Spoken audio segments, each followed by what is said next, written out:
السلام علیکم ورحمۃ اللہ وبرکاتہ۔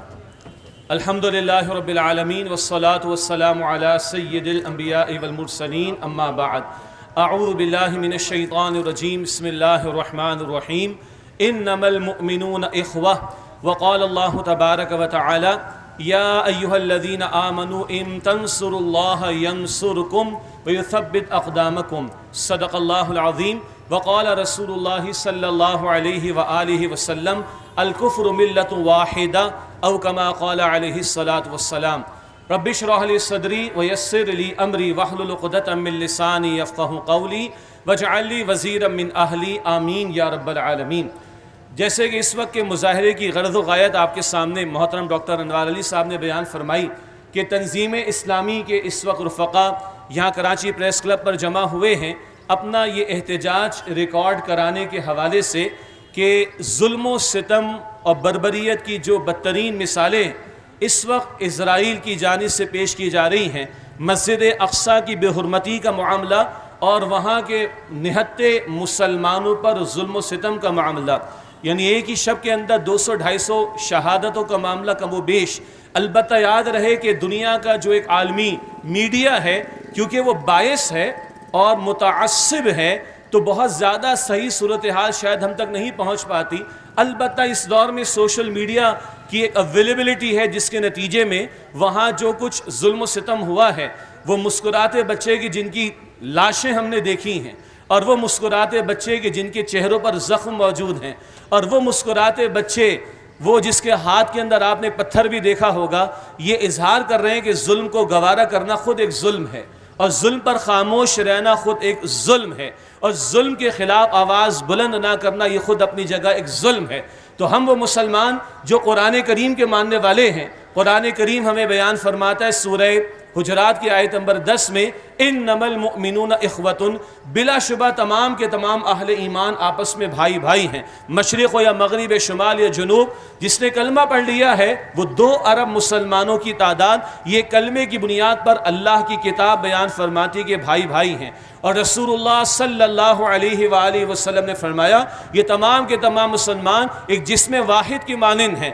جسم کے ایک حصے میں مثلا آنکھ میں اگر تکلیف ہو، سارا جسم اس تکلیف کو محسوس کرتا ہے۔ اسی طرح دنیا میں کسی خطے میں مسلمان پر ظلم و ستم ہو، وہ ہمارا بھائی ہے، وہ ہماری بہن ہے، وہ ہمارا بچہ ہے۔ اس ظلم و ستم کے خلاف آواز بلند کرنا، بلکہ اس تکلیف کو اپنی تکلیف محسوس کرنا، یہ ہمارے ایمان کا حصہ ہے۔ امت جو اللہ رب العالمین نے اس امت کو امت قرار دیا، وہ اسی بنیاد پر کہ یہ ایک اللہ کو ماننے والے، ایک رسول علیہ السلام کو ماننے والے، ایک کتاب کے ماننے والے، ایک دین کے ماننے والے ہیں۔ چنانچہ اس کلمے کی بنیاد پر قرآن ہمیں کہتا ہے کہ تم آپس میں بھائی بھائی ہو۔ یہ بڑی بے حسی کی بات ہوگی، یہ بڑی لاپرواہی کی بات ہوگی، یہ بڑے ظلم کی بات ہوگی اگر ہم اپنے مسلمان بھائیوں پر ہونے والے ظلم و ستم کے درد کو محسوس نہ کریں۔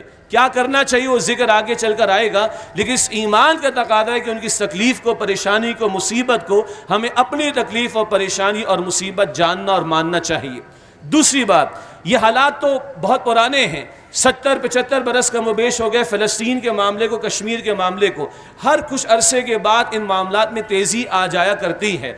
بہرحال اللہ تعالیٰ کی طرف سے آزمائشیں ہیں۔ قرآن کریم بیان فرماتا ہے وَلَنَبْلُوَنَّكُمْ بِشَيْءٍ مِّنَ الْخَوْفِ وَالْجُوعِ وَنَقْصٍ مِّنَ الْأَمْوَالِ وَالْأَنفُسِ وَالثَّمَرَاتِ۔ سورۃ البقرہ کی آیت نمبر 155 میں ہم ضرور تمہاری آزمائش کریں گے، خوف کے ذریعے، بھوک کے ذریعے، جان اور مال اور پیداوار وغیرہ کے نقصان کے ذریعے۔ وَبَشِّرِ الصَّابِرِينَ، اور اے نبی صلی اللہ علیہ وسلم صبر کرنے والوں کو بشارت دے دیجئے۔ امت کی تاریخ میں بہرحال یہ مسائل نئے نہیں ہیں۔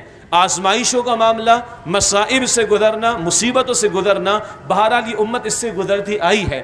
البتہ میں یہ عرض کرنا چاہ رہا ہوں اس نقطے کے حوالے سے کہ اگر آپ عالمی میڈیا کو دیکھیں، اس وقت دنیا کو بظاہر جو کہتے ہیں کہ ہم دنیا کے بڑے درد رکھنے والے ہیں، جنہوں نے اپنی کنیز UNO کے نام سے بنا بھی رکھی ہے، جنہوں نے انسانی حقوق کمیشن کے عنوان سے بڑے خوبصورت نعروں کے ساتھ کچھ ادارے بھی بنا رکھے ہیں، ان کی ڈویلٹی کو دیکھ لیں، ان کی منافقت کو دیکھ لیں۔ مثال کے طور پر ابھی چند دنوں پرانی بات ہے کہ یورپین پارلیمنٹ جو ہے اس نے پاکستان کے حوالے سے جو فرانس نے قرارداد پیش کی فوراً مذمت کی گئی پاکستان کی، اور کثرت رائے 99% پلس لوگوں نے کہا ہاں جی پاکستان میں اقلیتوں کے حقوق پامال ہو رہے ہیں یا مائنورٹیز کے جو رائٹس ہیں وہ ایکسپلائٹ کیے جا رہے ہیں۔ یہ وہ فرانس کہہ رہا ہے کہ جس کے اپنے ملک میں آج میری آپ کی مسلمان بہن حجاب کرنا چاہے تو اس کی اجازت نہیں، یعنی سر کو کور کرنے والی عورت سے نہ جانے ان لوگوں کو کیا پریشانی۔ ایک ہی پریشانی ہے کہ جب آج میری اور آپ کی ایک بہن اور بیٹی حجاب اختیار کرتی ہے تو وہ مغرب کی مادر پدر آزاد تہذیب پر لات مارتی، ان کی بلینز آف ڈالر کی جو انڈسٹری ہے اس پر وہ لات مارتی ہے جہاں عورت کو کھلونا بنا کر پیش کیا گیا۔ آپ غور کیجئے، ایک مسلمان عورت، ہم تو چہرے کے پردے کے قائل ہیں، بات تو کر رہا ہوں حجاب کے اس پہلو کی کہ جہاں سر کو ڈھانپا جاتا ہے، ایک مسلمان عورت اگر وہ حجاب کرنا چاہے تو فرانس کی حکومت منع کرتی ہے۔ ابھی ریسنٹ پاس میں ہوا، مسلمان بچیاں ہارڈلی 17-18 سال کی، ان بچیوں پر پابندی لگا دی گئی ہے کہ وہ ہیڈ کورنگ نہیں کر سکتی۔ یہ ڈویلٹی نہیں، یہ منافقت نہیں ہے کہ ایک طرف پارلیمنٹ کے اندر، یورپین پارلیمنٹ میں جا کے فرانس پیش کرتا ہے قرارداد کہ پاکستان میں اقلیتوں کے حقوق پامال ہو رہے ہیں، اور خود ان کے ملک کا عالم یہ ہے۔ آج ہم اس یورپین پارلیمنٹ سے سوال کرنا چاہیں گے کہ آج جو کچھ اسرائیل کر رہا ہے کیا یہ مائنورٹیز کے حقوق پامال نہیں ہو رہے؟ کیا آج جو کچھ اسرائیل ظلم اور بربریت کر رہا ہے کیا یہ اقلیتوں کے حقوق پامال نہیں ہو رہے؟ یہ مکرو چہلہ ان لوگوں کا آپ کے ہمارے سامنے کھل کر آ رہا ہے۔ بڑا مشکل ہو گیا فیس بک کے لیے، بڑا مشکل ہو گیا انسٹاگرام کے لیے، بڑا مشکل ہو گیا ٹویٹر کے لیے، بڑا مشکل ہو گیا ان سوشل میڈیا کے فورمز کے لیے کہ وہ اسرائیل کی جو بربریت اس کو دکھا سکیں، فوراً سے وہاں سے ہٹا دیا جاتا ہے۔ رہا امریکہ جو اس وقت اس دنیا کا سب سے بڑا دہشت گرد ہے، اس وقت دنیا کا سب سے بڑا دہشت گرد جو امریکہ ہے، اس نے رائٹ ناؤ، جو بائیڈن نے، جب تک الیکشن نہیں ہوئے تھے تو جو بائیڈن نے رسول اللہ صلی اللہ علیہ وسلم کی احادیث پیش کی جی اپنا ووٹ بینک بڑھانے کے لیے، اور آج وہ ڈیل سائن کرتا ہے اسرائیل کے لیے کہ آلریڈی تو اسلحہ ہم دے چکے ہیں اسرائیل کو، وہ استعمال بھی کیا جا رہا ہے، لیکن ہم اور اسلحہ دیں گے اسرائیل کو۔ اور 3 مرتبہ UN میں اگر کوئی قرارداد اسرائیل کے خلاف جسٹ رائٹ ناؤ لانے کی کوشش کی گئی تو امریکہ جس کی کنیز ہے UN، اس نے روک دیا ہے وہاں پر اس کو۔ حاصل کلام کیا ہے؟ جب اللہ کے رسول نے فرما دیا صلی اللہ علیہ وسلم الکفر ملت واحدہ، یہ سارا کفر ملت واحد ہے۔ دنیا جہاں کے اور معاملات ہوں، مائنورٹیز کی بات اگر کرسچینٹی کے ماننے والوں کی آ جائے، سارا ورلڈ میڈیا آپ کو جو ہے وہ ایکٹیویٹڈ نظر آئے گا۔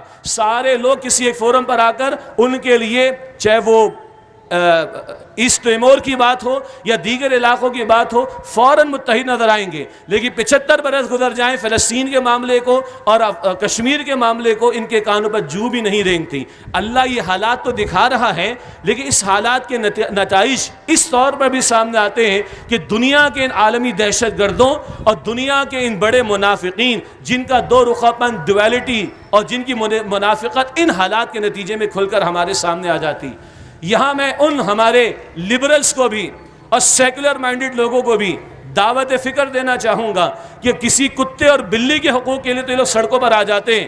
آج اتنا بڑا میسیکر ہوا ہے، اتنا بڑا ظلم و بربریت کا معاملہ ہوا، ان میں سے کتنے لوگوں نے ہمت کی ہے کہ اس ظلم و ستم کے خلاف آواز بلند کرنے کے لیے سڑکوں پر آ جائیں؟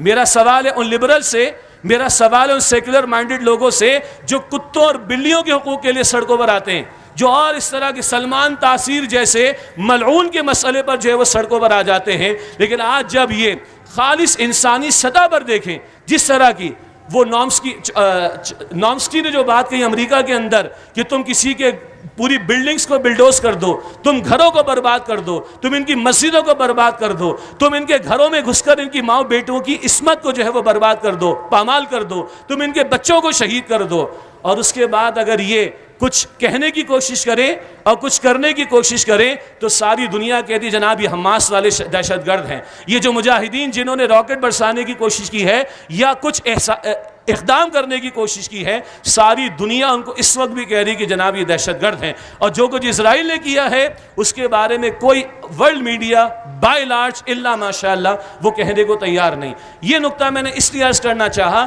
یہ حالات امت کے لیے نئے نہیں ہیں، لیکن اللہ کھول کر لوگوں کے چہرے ہمارے سامنے رکھ دیتا ہے۔ اب آئیے ود ان مسلم کمیونٹی 2 ارب مسلمان ہم لوگ زمین پر ہیں، 57 سے زیادہ یا 57 کے لگ بھگ مسلم ممالک ہمارے پاس ہیں، اور ایک بہت بڑی دولت تیل کی اربوں کے پاس موجود ہے، اور اربوں کا معاملہ کیا ہے، وہ لائن میں لگے رہے۔ بقول استاد محترم بانی تنظیم اسلامی ڈاکٹر اسرار احمد صاحب رحمۃ اللہ علیہ، 1995 کا ان کا کلپ بہت وائرل ہوا اس وقت، کہ سارے عرب ممالک تو لائن میں کھڑے ہیں، جناب اب میں قبول کروں گا، پھر تم قبول کرنا، پھر میں قبول کر لوں گا، پھر تم قبول کر لینا۔ اسرائیل کو قبول کرنے کی باتیں، اسرائیل کے ساتھ سفارتی تعلقات، اور اس سے آگے بڑھ کر جو ہے وہ معاملات طے ہو گئے۔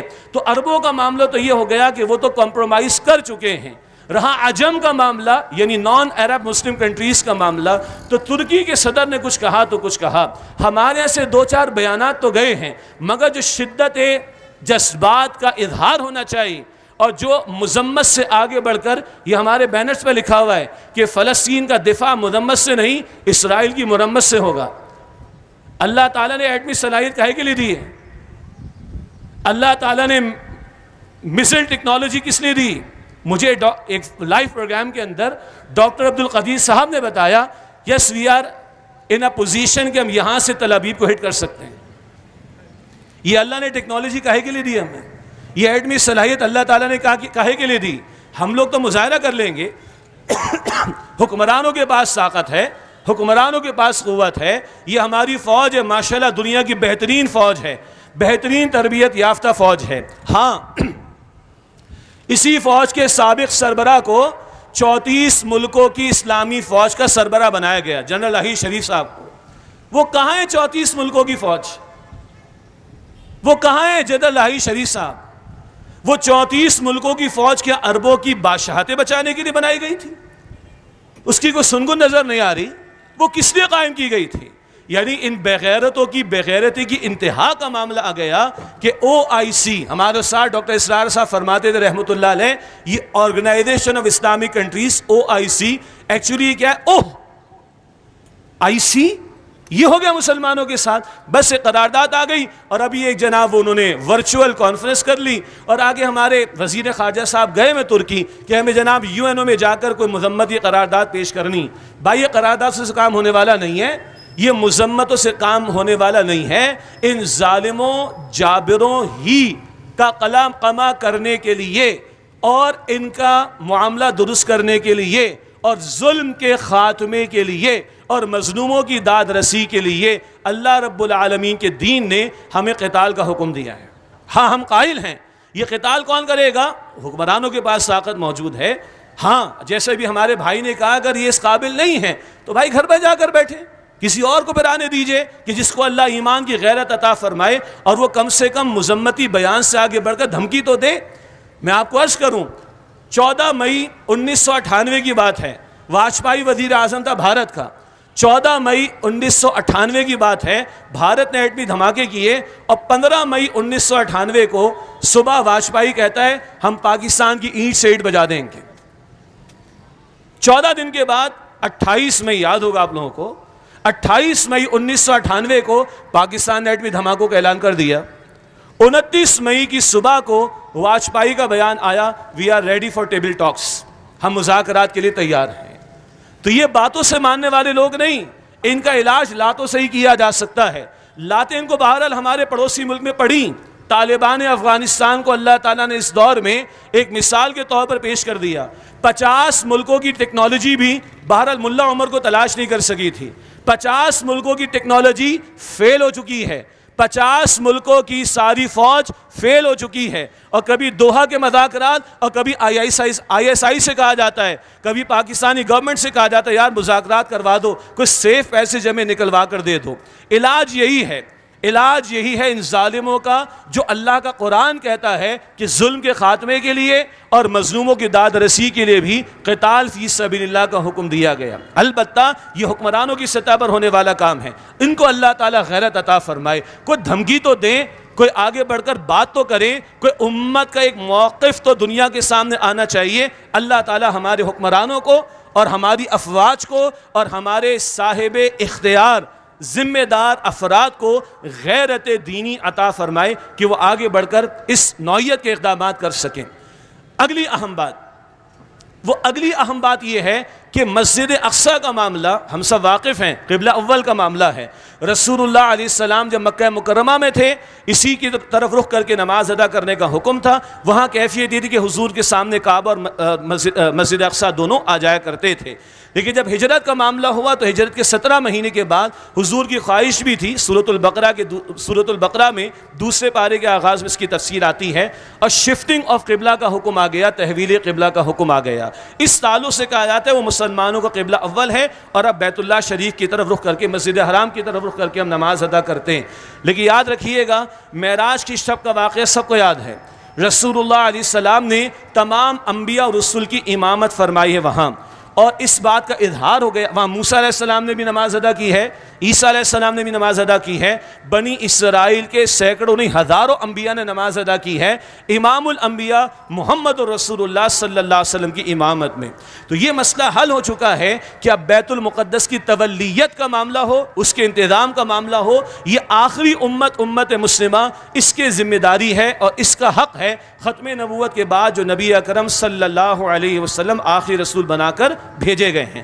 البتہ یہ بات بھی ایک تلخ حقیقت ہے کہ اسرائیل کے جو یہودی ہیں وہ تو اس چکر میں ہیں کہ ان کا جو قبلہ وہ ہیکل سلیمانی جو گرا پڑا ہے 70 عیسوی سے، عیسیٰ علیہ السلام کے دنیا سے جانے کے 70 سال کے بعد وہ ٹائٹس رومی بادشاہ جو آیا اور اس نے ان کی اینٹ سیٹ بجائی یروشلم کی، اس وقت سے ان کا قبلہ گویا کہ ہیکل سلیمانی گرا ہوا ہے، اور اب اس کو دوبارہ قائم کرنا یہ وہ ہے کہ جس کے چکر میں وہ لوگ ہیں۔ اور بہرحال آج نہیں کل یہ لاوا تو پکنا ہے، کوئی شک نہیں اس کے اندر کہ اسرائیل کے یہودی بھی، صہیونی لوگ، یہ لوگ بھی پورے اپنے ارادے میں پکے ہیں، اور ان کا خیال ہے کہ وہ ہیکل سلیمانی ہم نے قائم ہی کرنا ہے۔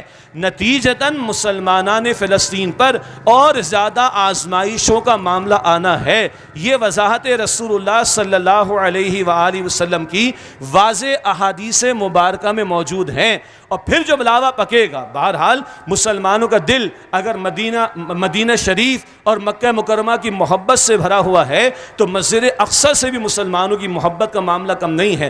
پھر وہ لاوا پکنا ہے، اور پھر وہ جو آرمگیڈون جس کو بائبل میں کہا گیا انگریزی میں، اور ملحمۃ العظمیٰ احادیث مبارکہ میں کہا گیا، وہ ایک بہت بڑی جنگ کا معاملہ سجنا، تو بہت بڑی جنگ ہونی، اور عیسیٰ علیہ السلام کا نزول بھی ہے، دجال بھی نکلے گا، اور عیسیٰ علیہ السلام کے ہاتھوں وہ قتل بھی ہوگا، اور یہ مشرق کا علاقہ، یہ افغانستان، پاکستان اینڈ سو آن، اس علاقے سے فوجوں نے جانا ہے وہاں پر، اور وہاں جا کر نصرت کرنی ہے جناب مہدی کی، اور پھر اللہ تعالیٰ کی زمین پر اللہ سبحانہ و تعالیٰ کا دین غالب ہوگا انشاءاللہ تعالیٰ۔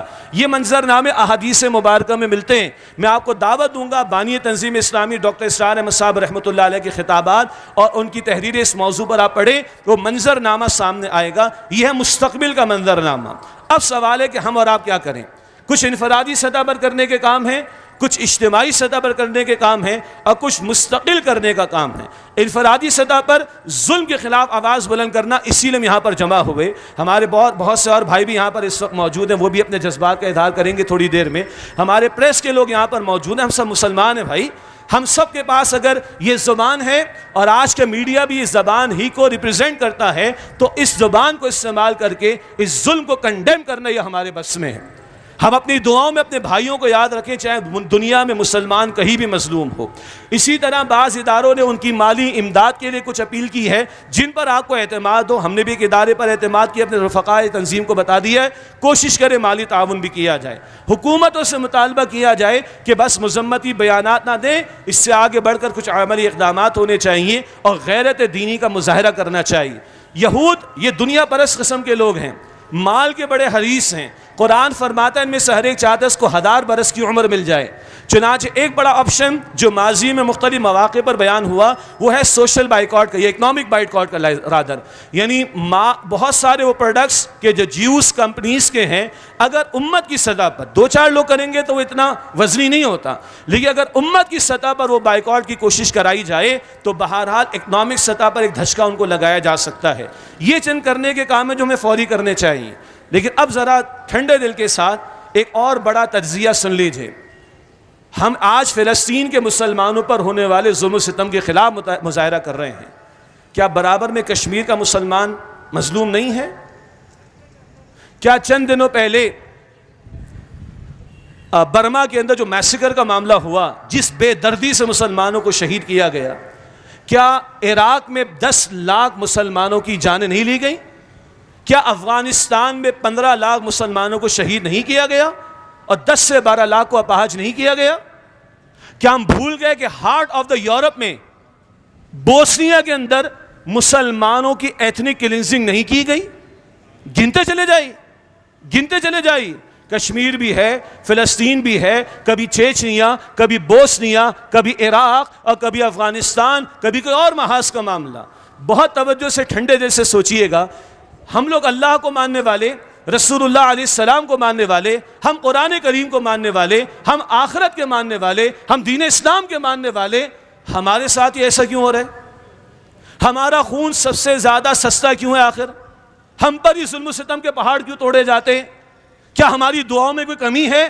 کیا رمضان میں کروڑوں مسلمانوں نے دعائیں نہیں کی؟ کیا جمعے کے اجتماعات میں کروڑوں مسلمان دعائیں نہیں کریں گے؟ کیا حرمین شریفین میں لاکھوں مسلمان دعائیں نہیں کر رہے ہوں گے؟ کیا امام کعبہ نے بھی اسرائیل کے لیے بد دعائیں نہیں کی ہوں گی؟ لیکن کیوں یہ مسائل ہیں کہ بڑھتے چلے جا رہے ہیں؟ کبھی ایک جگہ پھوڑا نکلتا ہے، آدمی اس کو ذرا مرم پٹی کرتا ہے، دوسرا نکل آتا ہے، دوسرے کی مرم پٹی کرتا ہے، تیسرا نکل آتا ہے، تیسرے کی کرے چوتھا نکل آتا ہے۔ آخر یہ پھوڑے کیوں بڑھتے جا رہے ہیں؟ ہر چند دنوں میں کوئی محاذ کھل جاتا ہے یا کہیں اور معاملہ گرم ہو جاتا ہے۔ کبھی ہم نے غور کیا؟ ہم اللہ کو، رسول کو، قرآن کو، دین کو ماننے والے، ہمارا خون سب سے زیادہ سستا کیوں آخر؟ او بھائی، ہم لوگ امت مسلمہ ہیں۔ Now today we are the chosen people of Lord۔ اللہ نے آج ہمیں چنا ہے۔ قرآن کہتا ہے سورہ حج کے آخر میں، هُوَ اجْتَبَاكُمْ، اللہ نے تمہیں چنا ہے۔ پہلے اللہ نے آدم علیہ السلام سے لے کر محمد مصطفیٰ علیہ السلام تک 1.25 لاکھ انبیاء اور رسول کو چنا۔ اب ختم نبوت کے بعد اس امت کو اللہ تعالیٰ نے چنا ہے، اور اس امت کا کام صرف نمازیں ادا کرنا نہیں، صرف روزے رکھنا نہیں، صرف تلاوت کرنا نہیں، صرف چند آداب، مسنون آداب کو اختیار کر لینا نہیں، یہ سب بھی کرنے کے کام ہیں، مگر انفرادی سطح سے آگے بڑھ کر اللہ کے دین کو دنیا کے سامنے پیش کرنا، اور اللہ کا دین، اس کا نظام دنیا کے سامنے پیش کرنا، جس کے لیے کبھی طائف کی گلیوں میں محمد مصطفیٰ علیہ السلام کا خون بہایا گیا، جس کے لیے محمد مصطفیٰ علیہ السلام نے بیت اللہ کو روتی آنکھوں سے الوداع کہا، جس کے لیے محمد رسول اللہ علیہ السلام کا خون احد کے میدان میں بہایا گیا، جس کے لیے محمد مصطفیٰ علیہ السلام نے اپنے 70 پیارے صحابہ کے لاشیں احد کے میدان میں دیکھے، جس جد و جہد کے دوران میں پیٹ پر پتھر محمد رسول اللہ نے باندھے، جس جد و جہد کے دوران میں 259 صحابہ کی جانیں دور نبوی میں اللہ کی راہ میں پیش ہوئی، تب قرآن کہتا ہے جاء الحق وزہق الباطل ان الباطل کان زہوقا، حق آگے اور باطل مٹ گیا، بے شک باطل ہے ہی مٹنے کے لیے۔ آج وہ قرض ہمارے کاندھوں پر ہے، وقت فرصت ہے، کہاں کام ابھی باقی ہے، نور توحید کا اتمام ابھی باقی ہے۔ اللہ نے دین صرف پڑھنے پڑھانے کے لیے نہیں دیا، کتابوں میں چھاپنے کے لیے نہیں دیا، مدارس اور انسٹیٹیوٹس میں اور اکیڈمیز میں اور دیگر اداروں میں پڑھانے کے لیے نہیں دیا۔ اللہ اپنے کلام کا نفاذ چاہتا ہے۔ اللہ فرماتا ہے قرآن میں 3 مرتبہ، من لم يحكم بما انزل الله فاولئك هم الكافرون، من لم يحكم بما انزل الله فاولئك هم الظالمون، من لم يحكم بما انزل الله فاولئك هم الفاسقون۔ جو اللہ کے نازل کردہ کلام کے مطابق فیصلے نہیں کرتے، وہ تو کفر کر رہے ہیں عملاً، وہ تو ظلم یعنی شرک کر رہے ہیں عملاً، وہ تو فسق یعنی نافرمانیاں کر رہے ہیں۔ تو اللہ کا دین اللہ نے اسٹیبلش کرنے کے لیے دیا ہے، نافذ کرنے کے لیے دیا ہے، صرف پڑھنے پڑھانے کے لیے نہیں۔ اور آج 57 ملکوں میں 2 ارب مسلمانوں میں ایک خطہ ہم دنیا کے سامنے نہیں دکھا سکتے۔ آؤ دیکھو، یہ اسلام اور اس کی برکت ہے۔ یہ ہمارا سب سے بڑا جرم ہے، مانے یا نہ مانے۔ ایک پھوڑے پر مرہم لگائیں گے، دوسرا نکلے گا، دوسرے پہ لگائیں گے، تیسرا نکلے گا، تیسرے پہ لگائیں گے، چوتھا نکل جائے گا۔ تشخیص کرو نا، خون میں فساد کدھر آ گیا؟ اصل جڑ کیا ہے اس مرض کی؟ اصل جڑ کیا ہے؟ اللہ کے دین کے ساتھ غداری، اللہ کے دین کو ہم نے پر فراموش کر دیا۔ عربوں کا حال کیا ہے سب کے سامنے، کچھ کہنے کی ضرورت ہے؟ جن کی زبان میں قرآن نازل ہوا، اور آج کس طرح یہود کے ساتھ اور نصارہ کے ساتھ دوستیاں، کس طرح ان کے ساتھ پینگے بڑھانا، کس طرح ان کے ساتھ جو ہے وہ ایکوموڈیٹ ان کو کرنے کی کوشش کرنا۔ جن کی زبان میں قرآن نازل ہوا، ان عربوں کی اکثریت کا حال تو یہ ہے۔ اور پھر ہم ہیں مسلمانان پاکستان، جنہوں نے اسلام کے نام پر یہ ملک لیا تھا۔ اور آپ کو یاد ہے قائد اعظم نے کیا کہا تھا؟ قائد اعظم نے فرمایا تھا کہ اگر اسرائیل نے کوئی گڑبڑ کی ہے فلسطین کے مسلمانوں کے ساتھ، تو ہم پاکستان سے اس کا جواب دیں گے۔ یہ ریکارڈ پر بات موجود ہے۔ اور 1967 میں جب عرب وار ختم ہوئی ہے، تو عرب وار ختم ہونے کے بعد اسرائیلی وزیر اعظم نے کیا کہا؟ ہمیں عربوں کے بارے میں کوئی پریشانی نہیں، ہمارا سب سے بڑا نظریاتی دشمن پاکستان ہے جو اسلام کے نام پر بنا ہے، تو ان کا علاج اسلام سے ہوگا، ان کا علاج نظام خلافت سے ہوگا۔ آج دنیا میں بات چلی ہے، تنظیم اسلامی بھی یہ کہتی ہے، تنظیم اسلامی کا پیغام خلافت راشدہ کا نظام، ہم بھی خلافت کی بات کرتے ہیں، وہ نظام خلافت جہاں حاکمیت اللہ کی مانی جائے بندوں کی نہیں، وہ نظام خلافت جہاں اللہ کے ان بندوں کو جو کلمہ گو ہیں ان کو ڈیوائیڈ نہ کیا جائے، ان کو ایک مرکز پر لانے کی کوشش کی جائے، جن کو متحد کرنے کی کوشش کی جائے۔ جب نظام خلافت ہوتا ہے، اللہ کا دین غالب ہوتا ہے، تو اللہ کی مدد بھی شامل حال ہوتی ہے۔ قرآن فرماتا ہے سورہ محمد صلی اللہ علیہ وسلم کی آیت نمبر 7 میں، یا ایھا الذین آمنوا ان تنصروا اللہ ینصرکم، اے ایمان والو کہ تم اللہ تعالیٰ کی مدد کرو گے تو اللہ تعالیٰ تمہاری مدد فرمائے گا، ویثبت اقدامکم، تمہارے قدموں کو مضبوطی دے گا۔ آج اللہ کے دین کے ساتھ ہم نے معاف کیجیے گا غداری کی، اللہ کا دین ہماری پرائرٹی میں نہیں، وہ ملک جس کو اسلام کے نام پر لیا، سود کا دھندا یہاں بھی جاری، بے حیائی کا طوفان یہاں بھی جاری، شریعت کی سزائیں یہاں پر نافذ نہیں، شریعت کے کئی احکامات سے متصادم قوانین ہمارے آئین کے اندر موجود ہیں، کیسے اللہ کی مدد آئے گی؟ اور اللہ فرماتا ہے سورہ آل عمران میں آیت نمبر 160 میں، ان ینصرکم اللہ فلا غالب لکم، اگر اللہ تمہاری مدد فرمائے کوئی تم پر غالب نہیں آ سکتا۔ آج نہیں ہے نا مدد اللہ کی ہمارے شامل حال، کیوں؟ اللہ کا دین ہماری پرائرٹی نہیں، اللہ کا دین ہماری ترجیح نہیں، اور جب تک دین ترجیح نہیں بنے گا اللہ کی رحمت متوجہ نہیں ہوگی۔ پھر آج ہم کشمیر کو روئیں گے، فلسطین کو روئیں گے، بوسنیا کو روئیں گے، چیچنیا کو روئیں گے، اس ملک پاکستان کو روئیں گے۔ میرے بھائیوں بزرگوں، میرے بھائیوں میرے ساتھیوں، اصل حل کیا ہے؟ وہ ہے نظام خلافت کا قیام، اور اس کے لیے ملک موزوں ترین ہے، فیزیبل ترین ہے پوری دنیا میں، یہ لیا گیا اسلام کے نام پر، یہ مانگا گیا اسلام کے نام پر، اور دیا اللہ تعالیٰ نے اسلام کے نام پر، اور اس کے بنانے والوں نے بھی کہہ دیا یہاں سے ہم جواب دیں گے اسرائیل کو۔ کب دیں گے؟ کب دیں گے؟ جب اللہ ہمارے ساتھ ہوگا، جب اللہ کی مدد ہمارے شامل حال ہوگی۔ تو اس نظام خلافت کو قائم کرنا، اللہ کے دین کو قائم کرنا، یہ اصل حل ہے۔ جب یہ کام ہوگا تو امت متحد ہوگی، اور امت میں کسی کونے میں اگر کوئی ظلم ہوگا تو کبھی رہا سا خلافت کا دور تھا، رہا سا کیوں کہہ رہا ہوں؟ آئیڈیل نہیں، مگر حجاج بن یوسف نے بھی محمد بن قاسم کو بھیجا رحمت اللہ علیہ ایک عورت کی فریاد پر۔ تو جب نظام خلافت قائم ہوتا ہے پھر جلسے جلوس نہیں ہوتے، پھر ٹی بورڈز لے کر کھڑے نہیں ہوتے، پھر احتجاج نہیں ہوتا، پھر تلوار فیصلہ کرتی ہے، پھر ظالموں کی آنکھوں میں آنکھیں ڈال کر بات کی جاتی ہے۔ تب تک تو ہم مظلوم بنیں گے بھائی، تب تک تو ہمیں جھیلنا پڑے گا، تب تک تو یہ برداشت کرنا پڑے گا، یہ پھوڑے بڑھتے چلے جائیں گے جب تک کہ نظام خلافت کی طرف نہیں آئیں گے۔ اس کی طرف آئیں، اللہ کے دین کے ساتھ کمیٹڈ ہوں، اللہ کے دین کے ساتھ ہم مخلص ہوں، اللہ کے دین کو پرائرٹی نمبر 1 قرار دیں، تو انشاءاللہ آج اللہ تعالیٰ کی مدد ہمارے شامل حال ہوگی، اور پھر ہم پریس کلب پر کھڑے ہو کر مظاہرہ نہیں کریں گے۔ پھر انشاءاللہ تعالیٰ یہ ٹیکنالوجی اللہ نے ایٹمی ٹیکنالوجی کائے کے لیے دی؟ سجانے کے لیے دی۔ یہ میزائل ٹیکنالوجی کیا کچھ خاص پلیسز کے اوپر اسٹور کرنے کے لیے دی؟ یہ لاکھوں کی فوج جو تربیت یافتہ ہے، جن کا موٹو کیا ہے؟ اللہ اکبر۔ ہمیں کبھی موقع ملتا ہے ان سے خطاب کرنے کا، جہاد فی سبیل اللہ، اللہ اکبر، ایمان، اتحاد، تنظیم تو قائد اعظم کے الفاظ ہیں۔ ہماری افواج کا موٹو کیا ہے؟ جہاد فی سبیل اللہ۔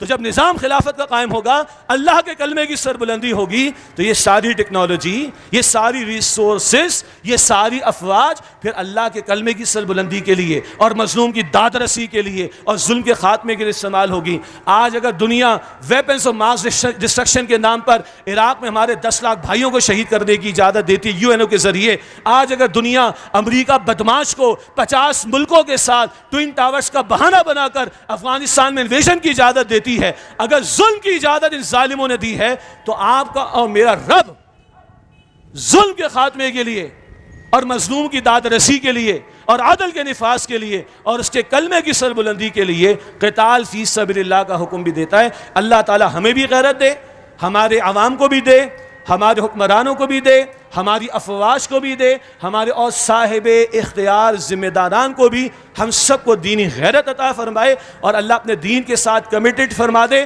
اور اللہ امت کا درد مجھے اور آپ کو ہم سب کو عطا فرمائے۔ آمین یا رب العالمین، وآخر دعوانا ان الحمدللہ رب العالمین۔